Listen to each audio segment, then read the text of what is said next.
I just can't shake the feeling that instead of spending so much energy and breath trying to figure out what third entity might be controlling Chris in the player's absence, we should just be trying to figure out Chris. Hang on, Andrew, we're not done yet. Welcome viewers, I am Vivad Veritas, and I've got a bit of a shorter video this time around. At least it will be a shorter video if I don't get into Kara morality, but we'll see about that. No promises. While pondering some elements of Deltarune while sitting in my extravagant mind palace, which is my #1 hobby, something came to mind that I hadn't put a lot of thought into. Who is Chris? No, like, I know who Chris is.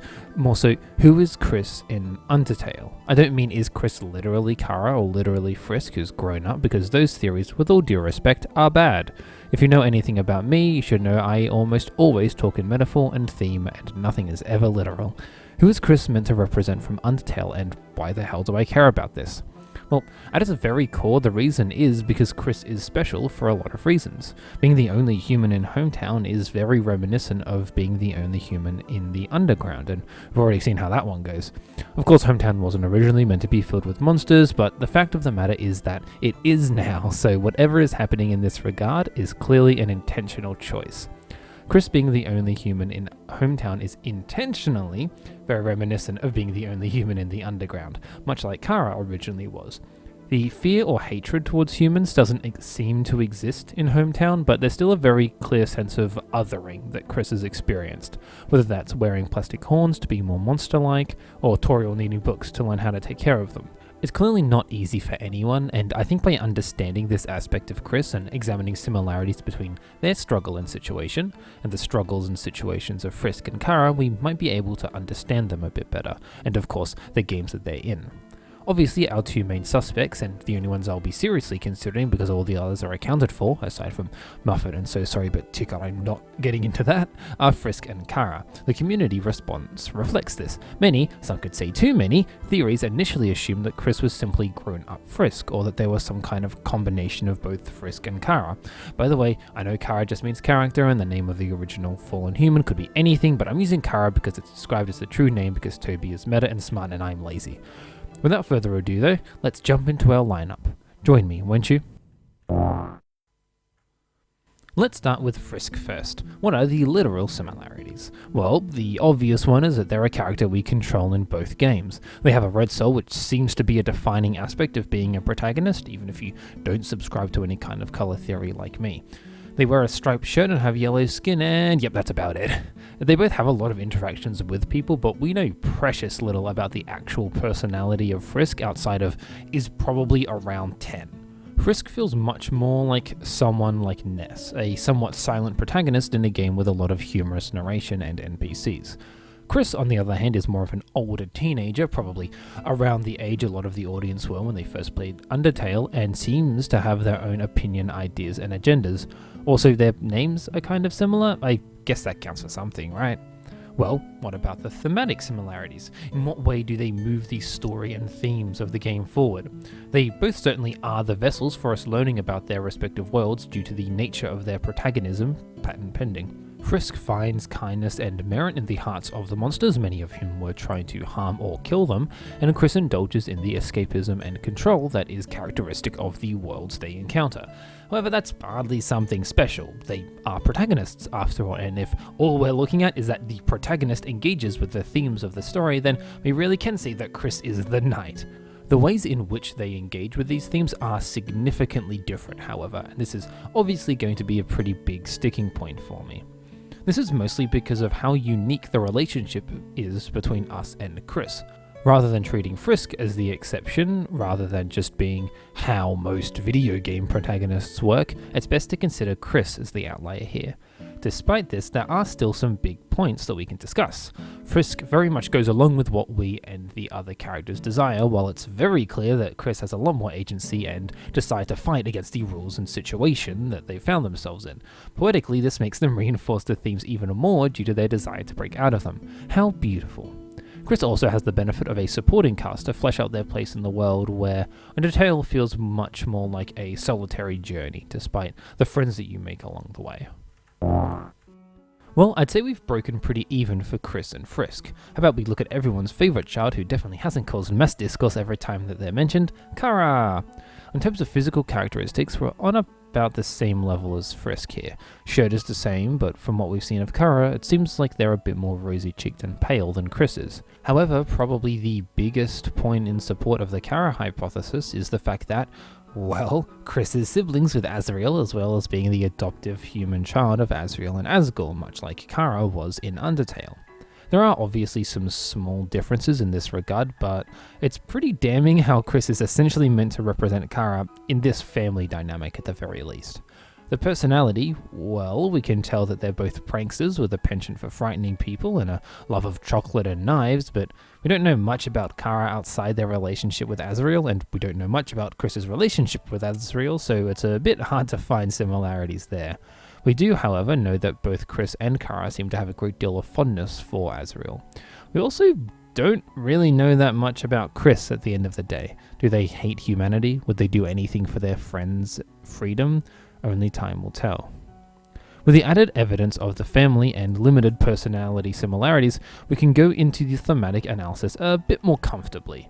What is similar between Chris and Kara in the way that they represent the themes of their respective texts? Unlike Frisk, Kara is not an active player in the narrative that they inhabit, and the only times we really see them do anything are at the end of the No Mercy route. Theories surrounding Nara Kara aside, Kara is limited to virtually an observer in the narrative that they haunt. In this way, they are somewhat similar to Chris. Chris also has very little autonomy through what we've seen of Deltarune outside ripping their soul out, though the situation is of course different. Everyone sees Chris rather than us, much like everyone sees Frisk rather than Kara, or us. Probably the most relevant aspect is the way that Kara is meant to be a pseudo-stand-in for the player character. The main point of difference here is that Kara has a whole backstory and character, and so are a distinct entity separate from us, kind of like Chris. They are an actual character in the world, and at the end of the No Mercy route they seem to even address the player, which does muddy the water a bit on how much of a player stand-in they're actually meant to be. Regardless, Kara is more so meant to represent the effect that we, the player, have on the game with our choices to kill or spare. If we kill or be killed, then Kara, or the demon that uses our name, manifests more and more as a violent force until taking over completely. If we choose mercy, then others, including Azrael, notice Frisk as Frisk, not as us, the name that we assign to them. It is important to remember that Kara's name is whatever we want and is frequently our own name, using conventional protagonist naming schemes, regardless of whether the run is a pacifist or a No Mercy one. Kara is meant to be, among many other things, a reflection of our actions and the consequences of them, good or bad. This is obviously similar to the way that we interact with Chris. Although we are denied our own vessel and name, forced instead to attach it to Chris, we still follow them around and control what they do. We can control how much mercy and/or violence Chris deals out, and through some tricky manipulation, even cause weird routes to happen. Chris reflects the choices we make and how they can impact others in Deltarune, especially those whom Chris cares for. They are difficult to demonstrate affection for those who they care for, the way that they seem affected by themes of freedom, the way that they fight against you in their own way when you do things they don't want. These are all similar to Kara. Kara also expresses care in others in unique ways that are slightly hard to understand for others, which ties into the Undertale themes of kindness and merit.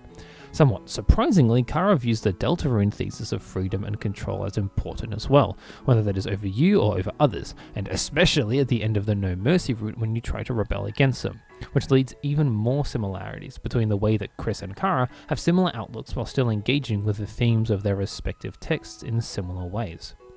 Something you might have noticed is a pretty glaring hole when saying Chris is more like Kara than they are Frisk, which is the way that, well, Kara isn't actually a protagonist. They're not someone we control, nor are they the perspective we view the game from, but that's kind of the point I'm making.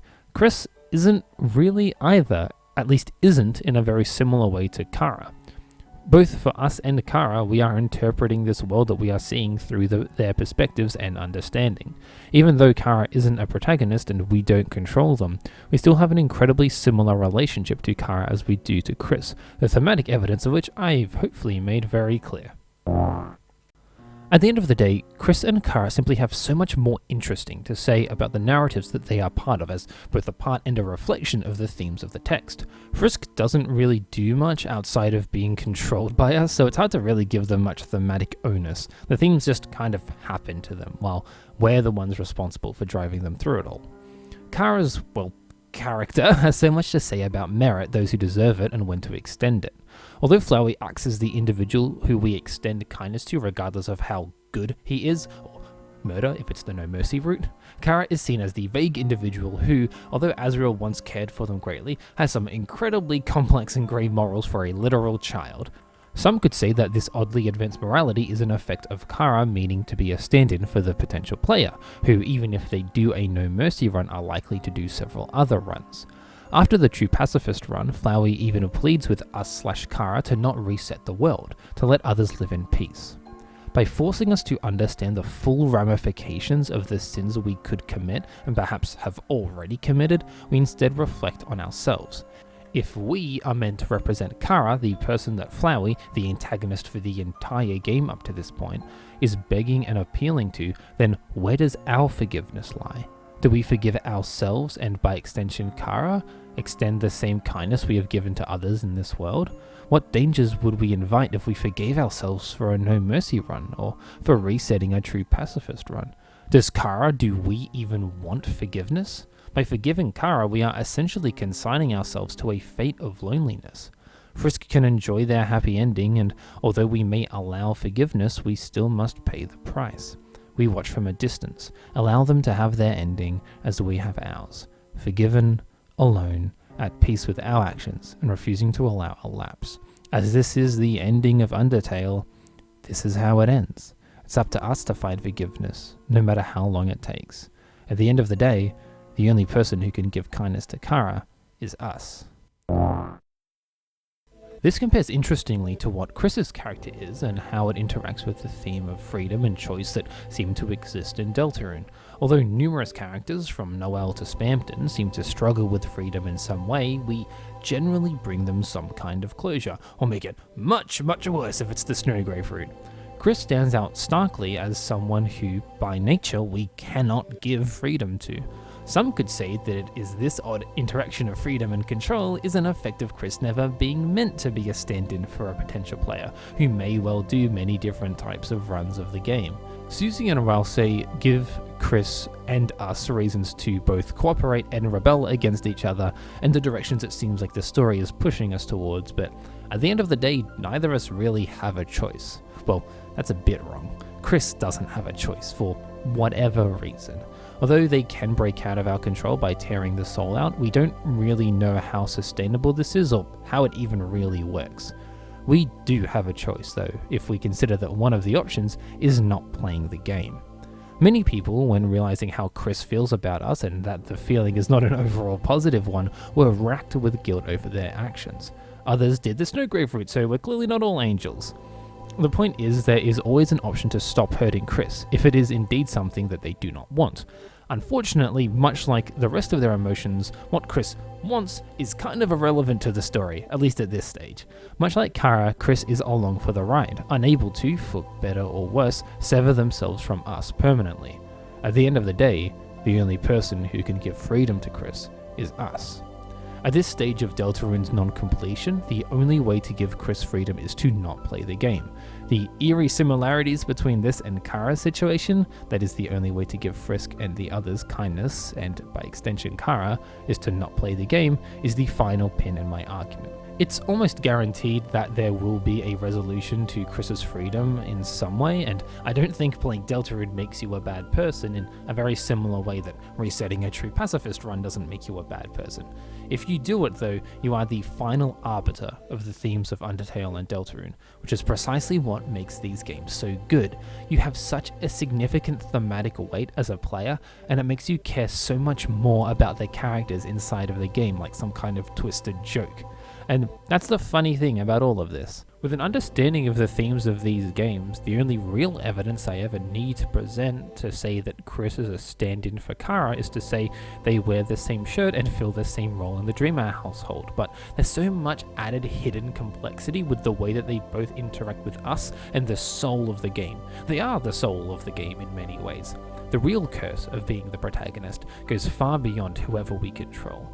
In these games, it's whoever is doomed by the themes of the game and doomed by us, unless we extend them the same consideration that we extend others. I think at the end of everything, that's the point. In the end, how we treat them makes all the difference. But sometimes, even if it hurts, doing the right thing includes, even necessitates, sacrifice. Anyway, can't wait for Chapter 3 where it's revealed Chris loves all this and it launches this video right into the 6th circle of hell. Thanks for joining me for another trip down the lane of moral philosophizing.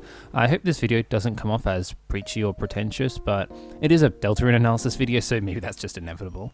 While you're here, I wanted to mention a few things. First of all, I'm uploading this video on the 1-year anniversary of my first Deltarune analysis video, which is some fun timing, but also a testament to how far you all have pushed me even just in a year, and I am super excited to keep making more videos. Here's to many more. Secondly, as you can see by the image, I actually broke 2,000 subscribers while making this video. I know that in the grand scheme of things it's not very much, but it means so much to me that so many people are genuinely interested in what I make, and I just know that the 11-year-old me who wanted to be a professional YouTuber would be so excited. I also want to make a special announcement. I've started a Patreon. I'm incredibly quick to sell out, I know, but I thought I may as well have it as an option for people who wanted to support me more.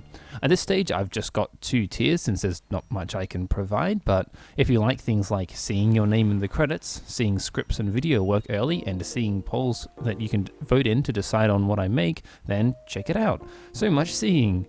Anyway, that's about everything from me this time. Thank you so much for watching. Again, I'm always very grateful. Leave a like and a comment if you want, but that's about all. Until next time, I've been Vivat Veritas, and I'll see you again soon.